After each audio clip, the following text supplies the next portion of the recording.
Dans un petit village paisible et chaleureux appelé Quinta, entouré de collines verdoyantes et traversé par une rivière scintillante, vivait une jeune femme exceptionnelle nommée Amara. Elle était reconnue dans tout le village pour sa beauté naturelle et sa grâce. Son allure distinguée et sa manière de se mouvoir faisaient d'elle une figure admirée par tous. Son sourire lumineux et ses yeux pétillants d'intelligence semblaient raconter des histoires sans même qu'elle parle. Les habitants de Quinta disaient souvent qu'Amara était la plus belle femme que le village ait jamais connue, mais ce n'était pas seulement sa beauté qui attirait l'attention. Amara était aussi respectée pour ses bonnes manières, sa générosité et son esprit vif. La famille d'Amara jouissait d'un statut particulier à Quinta. Son père, Bako, était l'un des rares hommes du village à avoir voyagé à l'étranger. Dans cette communauté, les hommes ayant vécu ou travaillé hors du pays étaient appelés les Mbadi, un titre qui symbolisait richesse, sagesse et prestige. Les Mbadi étaient traités avec une grande considération, car leurs expériences à l'étranger étaient perçues comme un signe de succès et de supériorité. Bako avait ramené de ses voyages des histoires fascinantes, des vêtements élégants et des objets rares, ce qui renforçait encore plus la réputation de la famille. Ainsi, Amara était perçue non seulement comme une beauté rare, mais aussi comme une jeune femme issue d'une lignée respectable et enviable. Cependant, malgré son statut et les nombreuses propositions de mariage qu'elle recevait, Amara était en couple avec Lamba, un jeune fermier du village. Lamba, bien que travailleur et aimant, n'avait rien de spécial aux yeux des autres habitants. Sa petite parcelle de terre située à la périphérie du village ne produisait que juste assez pour lui permettre de vivre modestement. Mais Lamba possédait une qualité rare, une profonde intégrité et un cœur courageux. Contrairement à beaucoup d'autres, il ne cherchait pas à impressionner Amara avec des cadeaux ou des paroles vides. Il la respectait profondément et voyait en elle bien plus qu'une simple figure de beauté. Le visage de Lamba portait une cicatrice profonde qui attirait souvent les regards et les chuchotements. Cette marque, qui traversait son sourcil jusqu'à sa joue, le rendait intimidant pour certains et suscitait de la curiosité chez d'autres. Mais pour Amara, cette cicatrice racontait une histoire héroïque. Peu de gens connaissaient la vérité derrière cette blessure, car Lamba n'en parlait jamais. Pourtant, Amara savait, et c'est ce qui liait leur cœur d'une manière que personne ne pouvait comprendre. Il y a plusieurs années, alors qu'Amara était encore adolescente, elle avait été attaquée par un groupe d'hommes mal intentionnés dans la forêt dense qui bordait le village. Ces hommes, jaloux de son refus de leurs avances, avaient décidé de l'intimider. Leur plan était aussi cruel qu'insensé, l'humilier pour la forcer à les respecter. Ce jour-là, Amara, alors vulnérable, était tombée entre leurs mains. Mais avant que le pire ne se produise, Lamba, qui travaillait non loin de là, entendit ces cris et accourut. Bien qu'il fût seul face à 3 hommes, il n'hésita pas à les affronter.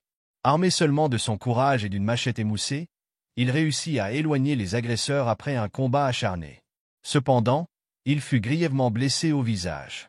Amara n'oublia jamais cet acte héroïque. À partir de ce jour, elle regarda Lamba non pas comme un simple fermier, mais comme son protecteur et son ami le plus fidèle. Leur relation évolua lentement, passant d'une profonde amitié à un amour sincère. Ils devinrent inséparables, partageant leurs rêves et leurs espoirs pour l'avenir. Le choix d'Amara de rester avec Lamba choquait beaucoup de villageois. Comment pouvait-elle, une jeune femme aussi belle et issue d'une famille respectée, choisir un homme si modeste? À Quinta, les hommes riches, souvent fils de Mbadi ou eux-mêmes ayant voyagé à l'étranger, étaient considérés comme les meilleurs partis. Plusieurs jeunes hommes aisés avaient tenté de séduire Amara avec des cadeaux coûteux, des promesses de voyage et des paroles flatteuses.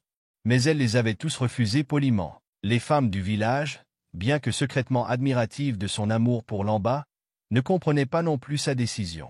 Elles murmuraient entre elles. Pourquoi choisirait-elle Lamba alors qu'elle pourrait épouser un Mbadi et vivre une vie de luxe? Peut-être est-elle ensorcelée, disait l'une. Ou bien elle ne réalise pas ce qu'elle perd, ajoutait une autre. Malgré ces murmures, Amara restait ferme dans ses choix.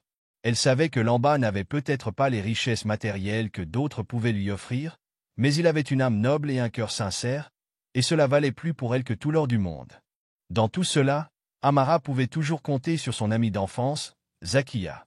Zakia était la seule personne à connaître l'histoire complète de ce qui s'était passé dans la forêt ce jour fatidique.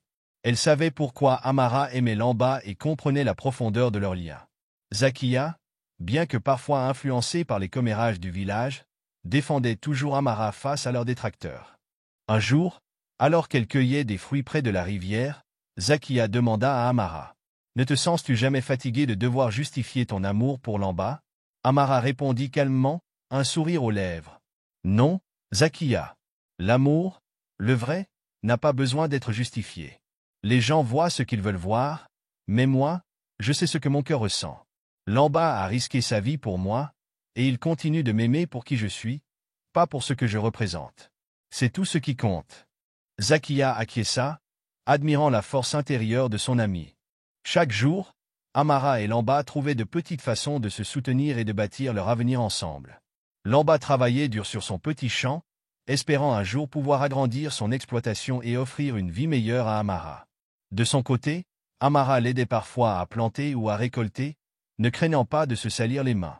Il rêvait de construire une petite maison près de la rivière où ils pourraient vivre en paix, entourés de leurs enfants.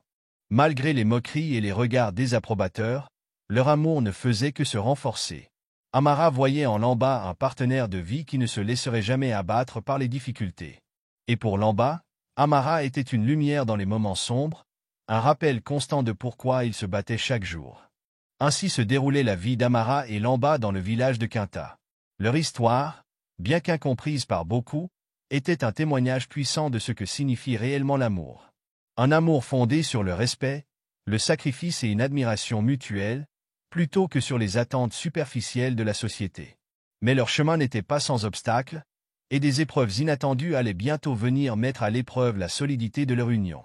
Le temps passa paisiblement à Quinta, avec le chant des oiseaux, le bruit de la rivière et la routine tranquille de ses habitants.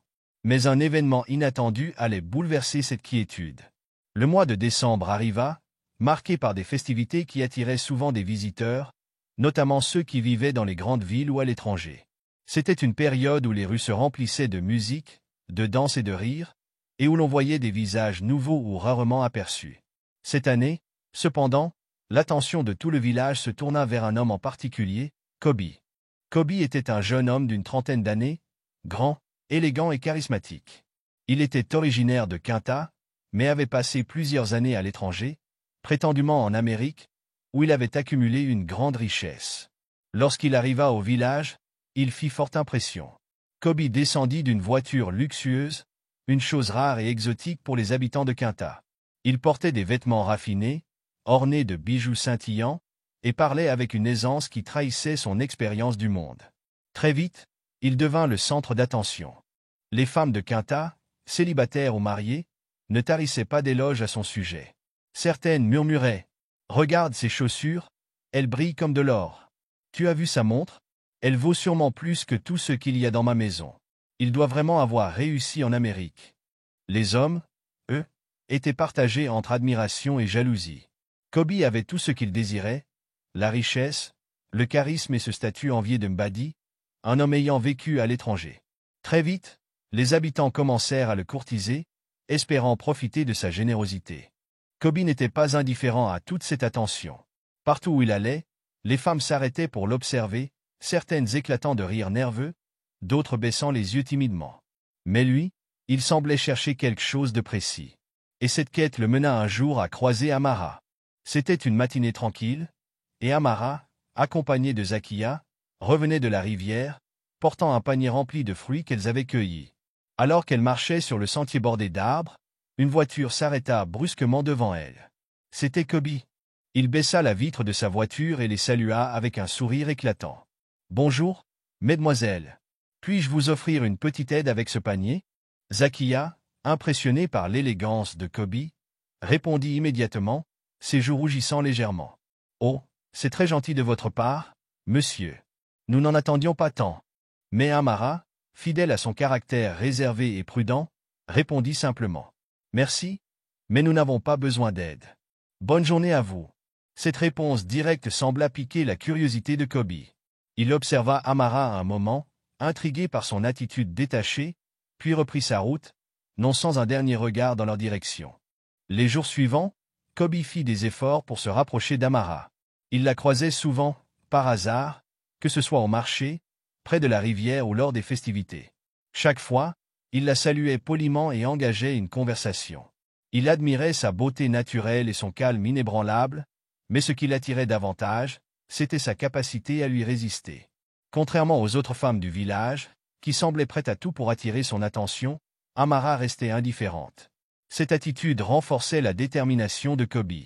Un soir, lors d'une grande fête organisée dans la cour du chef du village, Kobe fit une déclaration publique. Après avoir dansé et échangé des rires avec les convives, il se leva et s'adressa à l'assemblée. « Mes chers frères et sœurs de Quinta, je suis honoré d'être parmi vous en cette période festive. En tant que fils de ce village, je souhaite investir dans son développement. Mais je dois également vous avouer quelque chose. Depuis mon arrivée, une femme a capturé mon attention par sa beauté et son grâce. Cette femme, c'est Amara. » Un silence stupéfait s'abattit sur la foule. Amara, assise près de Zakia, sentit tous les regards se tourner vers elle. Zakia lui murmura. « Amara, il parle de toi. Tu es au centre de tout cela maintenant. » Kobe continua. « Amara, je te respecte profondément. Si tu acceptes, je souhaiterais passer du temps à mieux te connaître, avec l'intention de construire un avenir à deux. » La déclaration de Kobe provoqua des réactions mitigées dans le village. Beaucoup étaient enthousiastes, surtout les parents d'Amara. Pour eux, c'était une opportunité inespérée. Sa mère, Safiya, ne cacha pas son excitation. « Amara, ma fille, c'est le destin. Kobe est riche, il a voyagé, et il veut te choisir parmi toutes les femmes. Tu ne peux pas ignorer cette chance. » Mais Amara était troublée. Son cœur appartenait à Lamba, et elle savait qu'aucune richesse ou promesse de voyage ne pouvait remplacer cet amour.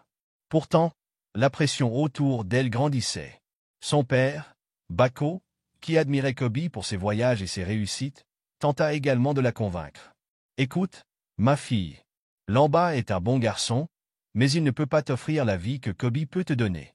Pense à ton avenir, pense à ce que cela signifie pour notre famille. » Amara se sentait coincée.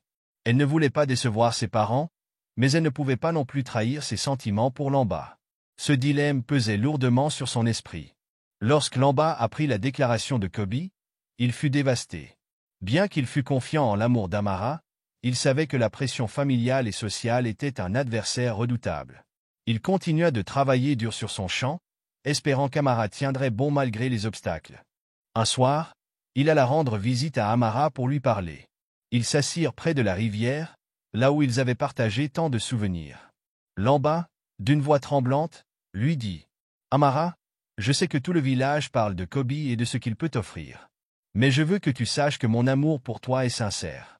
Je ne peux pas te promettre de grandes richesses, mais je ferai tout pour te rendre heureuse. » Amara, les larmes aux yeux, posa sa main sur la sienne et répondit « Lamba, mon cœur t'appartient. Je n'ai jamais douté de toi, mais la pression est immense. Mes parents, le village, ils veulent que je choisisse Kobe. » Ils passèrent des heures à parler, essayant de trouver une solution, mais aucune ne semblait simple. L'arrivée de Kobe à Quinta n'était pas seulement un événement festif, mais aussi le début d'un conflit émotionnel et social. Amara se retrouvait tiraillée entre son amour pour Lamba et les attentes de sa famille et du village. Pendant ce temps, Kobe poursuivait sa quête avec persévérance, convaincu que son charme et sa richesse finiraient par gagner le cœur d'Amara. Mais au fond d'elle, Amara savait que son choix, quel qu'il soit, changerait sa vie à jamais.